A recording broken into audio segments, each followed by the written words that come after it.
I knew the moment David asked me to speak what he wanted me to get on, and it was faith. Didn't know where we wanted to go from that. I just knew faith. Faith was on my mind. So, Betty, if you can pull up Matthew 17:20, this was the first verse I thought of using. And it says, "So Jesus says to them, because of your unbelief, for assuredly I say to you, if you have the faith of a mustard seed, you will say to the mountain, move from here to there, and it will move, and nothing will be impossible for you." And I took that verse and I started writing, and I immediately thought of Pee Wee running up and down the halls, because if you don't know, me and him have had the conversation about mustard seeds 100 times, and that's just a a very, very powerful verse. But I kept feeling like God said, no, that's not where I want to go. And so I started digging, and I found, if you'll pull up Matthew 14, 28 to 33. "And Peter answered him and said, Lord, if it is you, command to me to come to you on the water. So he said, come. And Peter had come down out of the boat, and he walked on the water to go to Jesus. But when he saw the wind was..." Thank y'all, because my book had a different word in it. "He was afraid. Beginning to sink, he cried out, saying, Lord, save me. And immediately Jesus stretched out his hand and caught him and said to him, O you of little faith, why did you doubt? And when they got to the boat, the wind ceased. And those who were on the boat came and worshipped him, saying, Truly, you are the Son of God." And I have used this so many times on faith because it is powerful, and it just exactly says what it is. And I started pulling some of my old sermons, and I started like, okay, where are we going? And I got almost done with it, and the Lord said, no, hold on, that's not where I want to go. And there was a few other stories of Daniel, and every time it was just, no, that's not where I want to go. So I said, all right, I'm going to take a break. I'm going to go do my Bible studies. I'm just going to worship you for a minute, and I'll come back to this. And I did my Bible study, and he was talking about faith, and he used Mark 10:13 to 16, and Betty, if you'll pull that up. "Then he brought the little children to him, that he might touch one of them, and the disciples rebuked those who brought them. But when Jesus saw it, he was greatly displeased and said to them, Let the little children come to me, and do not forbid them, for of such is the kingdom of God. Assuredly, I say to you, whoever does not receive the kingdom of God as a little child, by no means will enter it. And he took them up in his arms, laid his hand on them, and blessed them." And I heard that verse, and for some reason I just felt a fire coming up within me. And before I start writing, Lord, I want you to confirm it. I want you to confirm this is where you're wanting me to go. I was pretty sure, but I said, Lord, confirm. And this is early morning because I work night shift. And my son was just getting up, and I heard him pitter-patting down the hallway, and all of a sudden I heard a thump. Y'all know what happens next. He started crying and come walking up to me.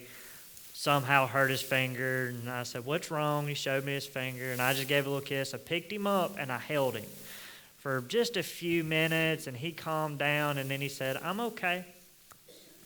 And he got down and just went on his way, and I said, okay, Lord, I know where you're wanting me to go. And some of you you heard that story, and you're just like, oh, he's such a good dad. And I am. Got to brag on myself a little bit. And some of you are wondering how that confirmed my message. Let me explain. I don't know if y'all know this. I am not a doctor. I know nothing about the medical field. If Ezra was actually hurt, I would not know what to do. I would have to get somebody else who did. But Ezra didn't need to know if I could. He just run to me because he knew I would help him. Did y'all hear that? he knew without a doubt. He didn't need the proof. He didn't need to have evidence that I would help him. He just knew. Believing like a child. What does that mean? A child will believe, and when they believe something, there is no doubt. Anybody have parents who have children who've seen that? My mom told me when I was a kid that I had a magical finger. Crazy story, but she did. She told me when we were at red lights, because I, for whatever reason, hated red lights. She said, well, if you just point at it, it'll turn green. Sometimes it worked, sometimes it didn't. She was like, well, you missed. I don't know how long. I think I was 5 or 6 when I finally quit going. But my point to that story is I 100% believe that I had a power in my finger. There was no doubt. I could turn the light screen. You could not tell me otherwise. How many times have we seen evidence that God is real and that God is with us? Then why do we always not look to Him when things are going wrong? Well, how come in storms we look everywhere but God? We do. I can testify to that. It's because at some point as we start getting older, we've had so many things come against us. We have to have proof of everything. Like, is this going to work? Let me prove it. And there's nothing wrong with getting proof. But don't put your faith on the line when you're trying to prove something. Do not put your faith in God on the line trying to prove whether He is there or not. I have been on that side of things. When we start putting our faith on the line instead of just putting our eyes to God. I want y'all to, Betty, can you pull up Matthew 14 again? And just hold it up there. I'm going to read some of it and then Matthew 14, one about Peter.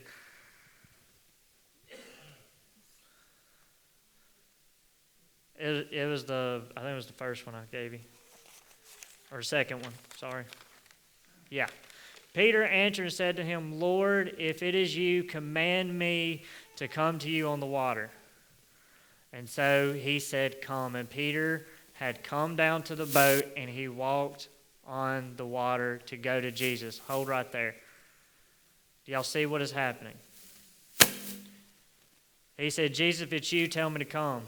And as soon as Jesus said come, he started walking. And he was on the water.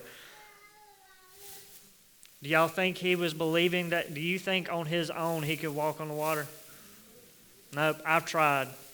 I tried. I sink. I can't even float, but that's beyond the point. But he was walking on the water. Where do you think his eyes were? What happened when he looked away from Jesus? Go to next. Well, when he saw the wind, how did he see the wind? When he took his eyes off Jesus, that's when he saw the wind. And he became afraid and began to sink. I want to point out this. It didn't say he sunk. It said he began to sink. And he cried out saying, Lord, save me.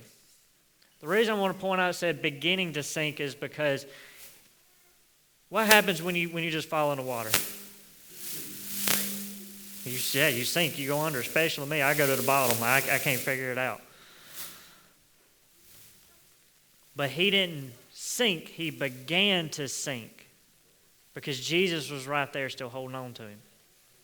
And he called out to Jesus and he said, help me, and Jesus helped him, and y'all know the rest of it.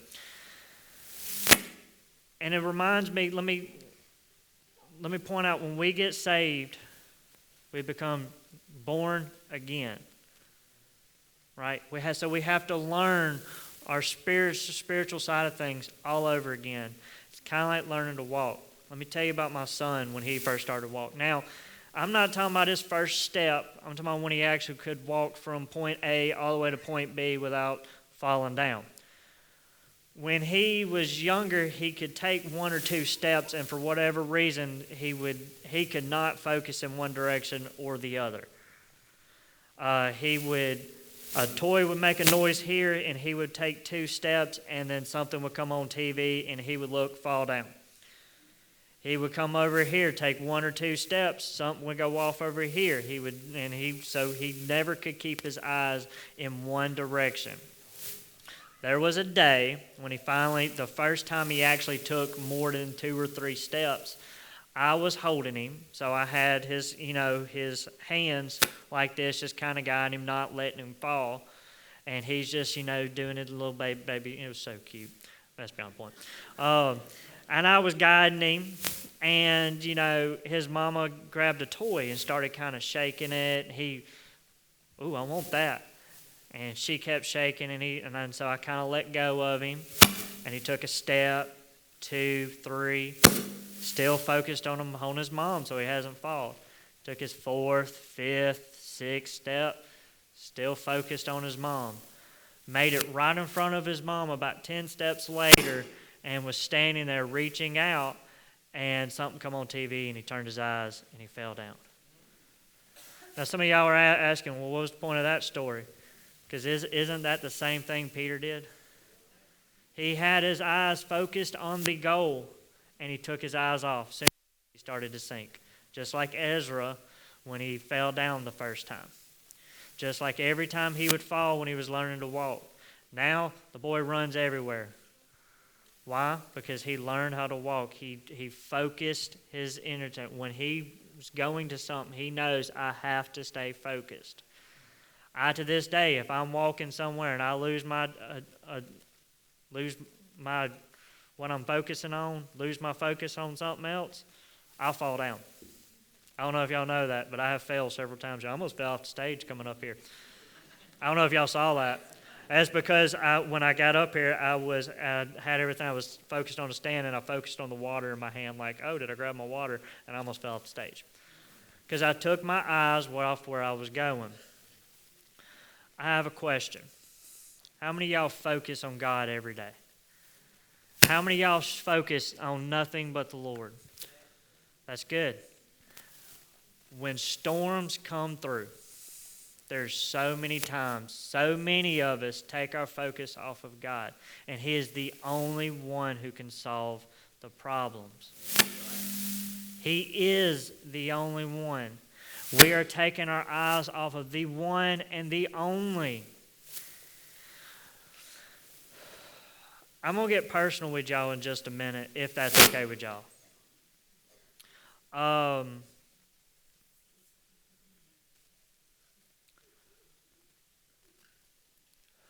When we get saved, like I said earlier, we become newborns, and we have to learn how to spiritually grow.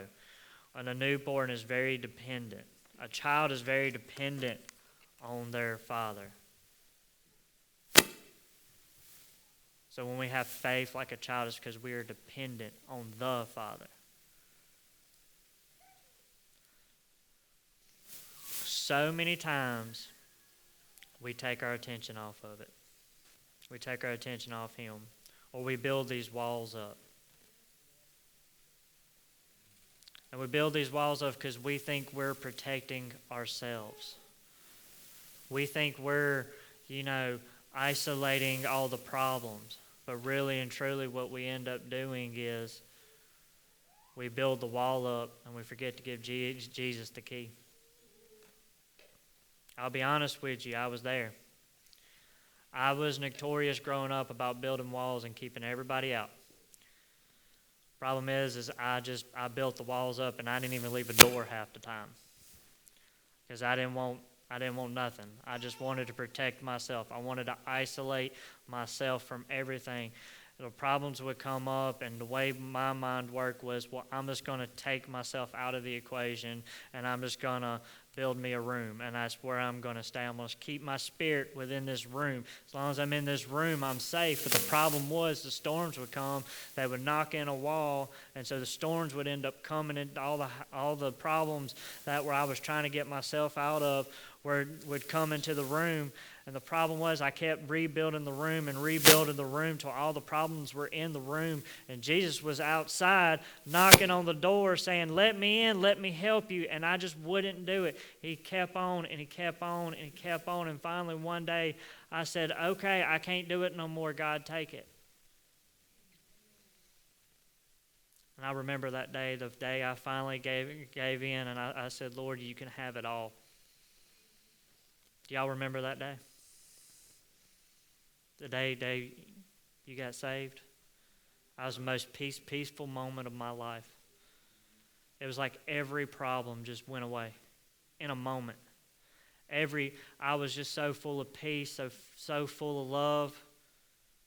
We don't talk about that much, but that's what it was like. I had a lot of problems, but it was like in a moment they vanished. Jesus immediately stepped in, and they said, you're going to leave him alone. And from that moment on, every time storms would come up, I would still build my walls like I normally do, but I would leave Jesus this little window. Y'all know the little window where he can still talk to you. He can't get in, but he can still talk to you. And that was so much better. I got through so much more. I had so much, I was so more relieved because I could hear Jesus' voice. Problem is, that ain't how it's supposed to be either. Just, through that little window, Jesus would talk to me. He did. He would talk to me. He would help me. He would do what he could through the window, but he could only help me as much as I would let him. The rest of it, I pushed him back. I said, hold on now. And I stayed within my box. I knew God was wanting to help, but I was too embarrassed. I was ashamed of what I was feeling. I was conscious about what I had done. I was afraid of what change would look like. I'm going to ask y'all this question. How many of y'all were embarrassed, and so you locked yourself up?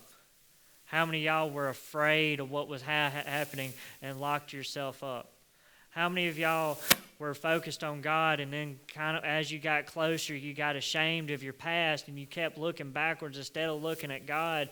And we get into these situations and we get into the storms and we feel like we can't get out of these storms, but the problem is we're looking backwards instead of looking at Jesus.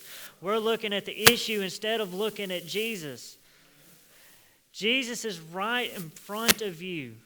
He is right beside us. I think it was Eric when I was a youth at our old church. He told me one time, God was there with me before I even wanted him there. And he was. I look back on my life and I can see so many times he was there. And that I can see so many times he showed me the path I was supposed to go. But I wouldn't listen. I didn't want to listen. So I went the other direction because this is where I'm supposed to be going.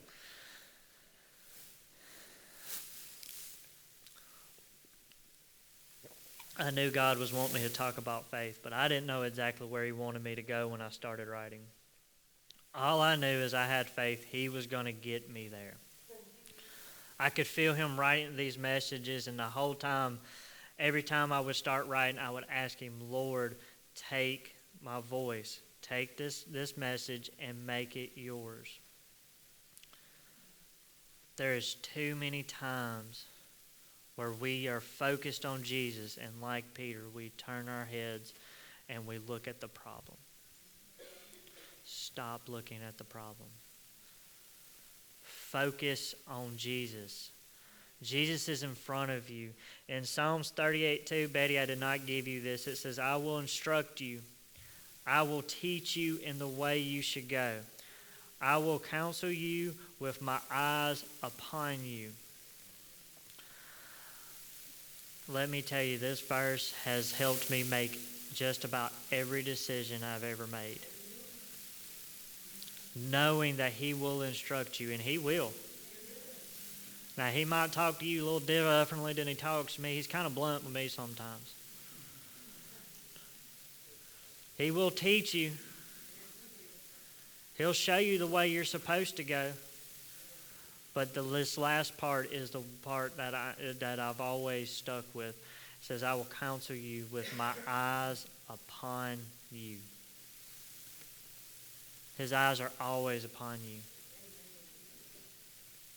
When He's knocking on the door, He doesn't say, hey, you, let me in. He says, hey, Henry, let me in. Hey, Pee-wee, let me in. He calls you by name. He wants to help you personally. Jesus died on the cross.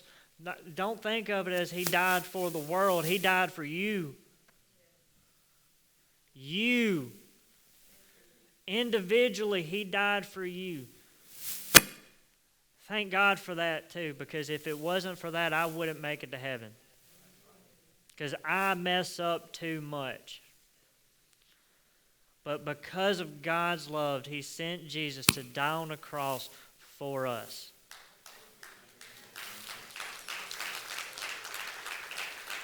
That blood was shed for us. The ultimate sacrifice, the most pure sacrifice. Jesus died for you so that you can have your seat in heaven, so that you can make it to heaven. You, personally. When you read those verses and it says, and He died for, put your name in it. And it still says the same thing. God is talking to you. If there's somebody in here who hasn't accepted Jesus, God is telling you He is here right now. He wants to save you. He wants to take all of your problems and He wants to show you the way to solve them. There's some of you in here that are saved, but you're going through something. You're in a storm, and He's saying, focus on Him. He will show you the way to get out. God is ready. God is fixing to tear down the walls. These rooms we have built up in our spirit, these guards we have put in place to protect us, God is fixing to tear them down. Don't be afraid of it. So many times we get these guards and Jesus starts trying to take it off, and we hold on to it. Because, that's our comfort. That's what I'm used to. Hey, this has always been there. This protects me, and Jesus is saying, no, I protect you. I've got you. He wants to be right in front of you, God, and saying, hey, let's go this way. He doesn't want you to wander off anymore. As He left the 99 to go after the one. You're the one. He's trying to get you back with the 99. So many times we run off and we run away from God, and He's saying, look at me. Stop running. Every decision I make, I go back and I know God is with me. God is guiding me. So many of us, it feels like there's a void between you and God. But the truth is, He's right there. He's with you the whole time. There is no void.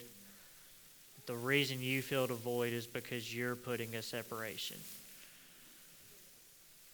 I'm not saying that to be mean. I'm saying that because I was there. I did it. So I know what it is. Like I said, that window that I gave God, that's not where God should have been. He should have been in the room with me.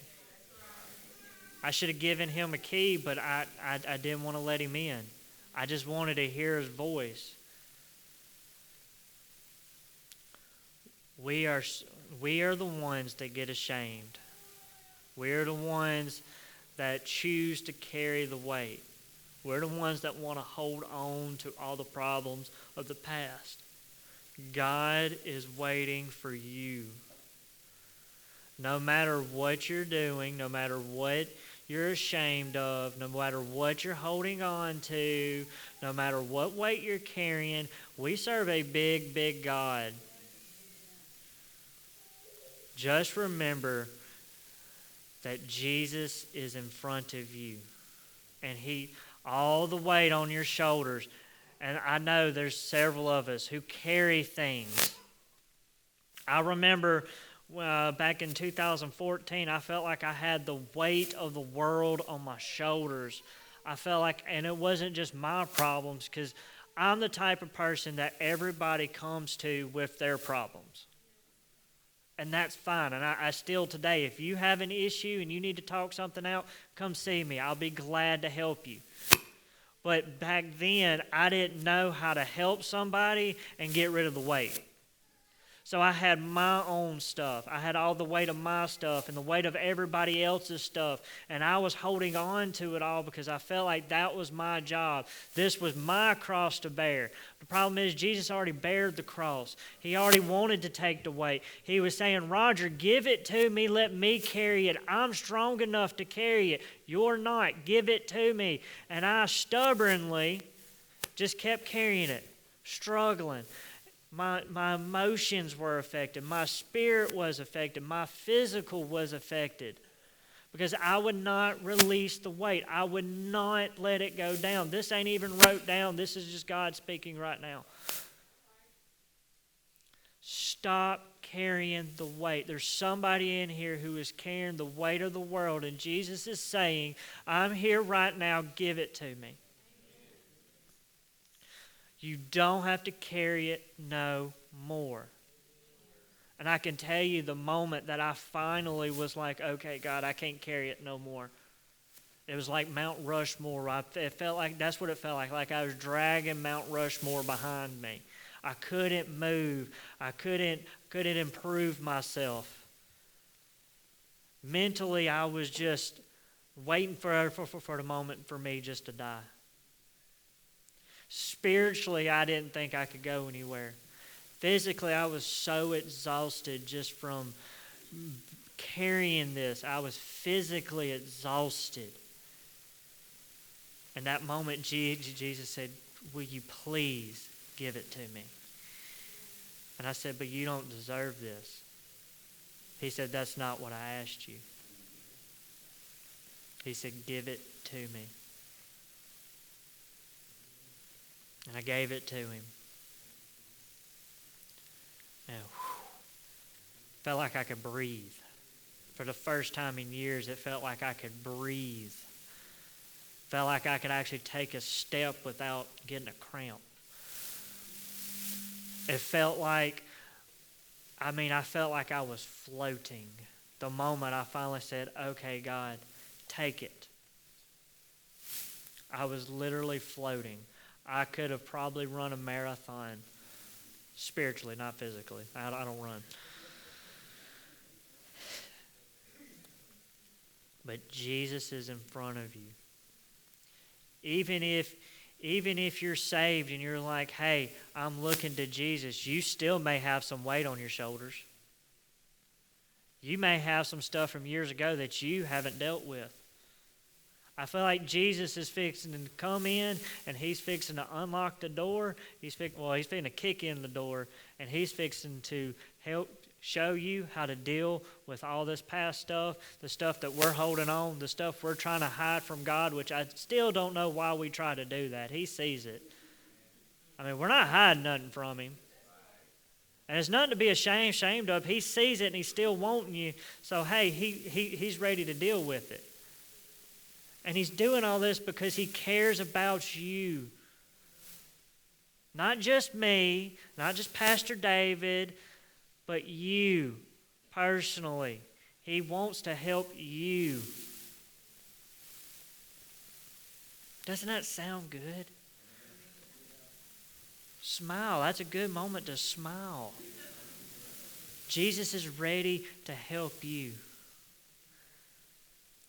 And hey, you might think, because in 2018 I was like, I don't have any weight on my shoulders. And God come in and he said, hold on now. What about your past drama with your dad?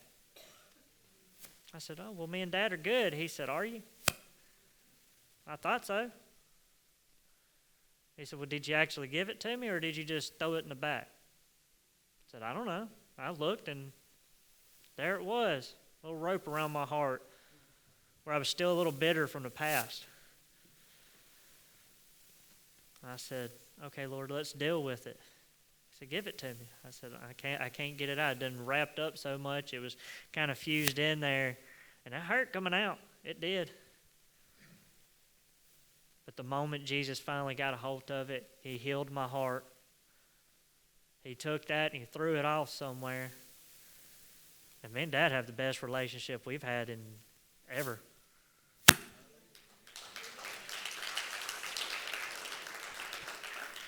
I now have an earthly father along with a heavenly father that I can go to with my issues. I have an earthly father for the first time, finally getting him to finally tell me he loves me on the phone. That's a big push. I'm just saying, he does not show his emotions. But I finally have a father who will say, I love you, son. I finally can just go to my dad and with stuff and not worry about what he thinks. I just know he's going to love me and help me. And it all stems back to I've had to get all the weight, all the junk out of the way. And I couldn't do that on my own. You can't do that on your own. You might think, I can deal with it, I can handle it, I can support this. But stop carrying it, because Jesus has already died for it. He has already paid the price. Quit wasting time and just give it to him. Jesus is wanting to help you, and he's wanting to help you now. Jesus wants you to know that he loves you. Jesus wants you to know that you don't have to be embarrassed. You don't have to be ashamed of it. Just give it to him. He's got it. Put him in the game. He's tired of sitting on the bench. He's ready to go. And I know there's people in here. And I love y'all to death. And y'all have always been there for me. Every time I feel like I start treading weight, y'all come at me like a I don't know, love. That's the only way I can explain it. So many of y'all just help me in so many ways. And I'm telling you today, just give it to Jesus. I'm telling you out of love, give it to Jesus. Whatever it is. If your marriage is struggling, go to Jesus. Focus on Jesus. If emotionally you feel dead inside, focus on Jesus. If you don't know what to do next, focus on Jesus. If you have issues with your kids and you're trying to figure out how to be a parent or whatever it is, there's nothing I can put in this phrase where I can't say focus on Jesus and he won't help you figure it out. Whatever it is, God is wanting to take the weight off of y'all so that we can go do more for him. Y'all hear that? Because each and every one of y'all has a plan put in place for you. God has a job for each and every one of you. Now, I don't know what that is because it's not my job, it's yours. I don't know. I can't tell you. I know what mine is. But each and every one of you has a purpose. And your purpose wasn't for last week. Your purpose wasn't for last year. Your purpose is for right now. You are here today for a reason. Every single one of you. Everybody in here wasn't born by mistake. You were put here in the area you're in for a reason. And God is going to show you the way. God loves you, and that's what He wants you to know. I didn't know exactly where I was going with this message when I first started writing. I just knew faith like a child. And I didn't really know what that meant. I thought I did, but I really didn't know what that meant. It means to just trust. That's it. My son trusts me with everything. He trusts me to feed him. He trusts me to give him water or whatever when he's thirsty. He trusts me to help him when he's hurt. He trusts me to when he's about to fall, to not let him fall, even though he is hard-headed. He trusts me to keep him out of harm's way. He trusts me, and there's no question. And there's somebody in here questioning God. It's not a hateful thing. I've questioned Him. Like, why are we going through this? Why is this happening? Stop questioning and just trust Him. Just trust Him. Look, He's already thought about it. He's already got it. He wouldn't have put all the time He put in creating you and to getting to know you. And if you remember in Jeremiah 1:5, it says He knew you before you were in your mother's womb. He wouldn't have done that if He didn't care. But He knew us. He knew who you were and what you were going to do and what your potential was before you even tried to know Him. Trust in Jesus. Keep your eyes on Jesus. If you trust in Jesus and you keep your eyes on Him and don't focus on the storm going on, you will walk on water and walk right out that storm. If you trust in Jesus and you keep your eyes on Him, the storm won't even matter. Remember, I said earlier, we serve a big, big God. And I think one of the issues is we feel like that our problems aren't big enough. Y'all ever felt like that? Like, this is just a little issue. This ain't something to take to this big, big God. That's not how He is. He wants all your problems. He wants to help you with everything. He loves you to the point where He wants nothing to come against you. He wants to remove every bad thing out of you, but you have to give it to Him. I tell the youth all the time, you have to give it to Him. You can't just say, yeah, I'll give you this, and then take it back and hold on to it. Well, you didn't deal with it. You didn't give it to Him. You actually have to let go of something to let it go. Stop holding on to the past, whatever happened. Stop holding on to it and give it to God. Let it go. Forgive who you need to forgive. And let's move forward with God. Let's follow Him. Trust God enough to know that when He says He's not going to leave you, when He says He's there, when He says He has a way, that He has a way. And He's going to get you through and that He loves you.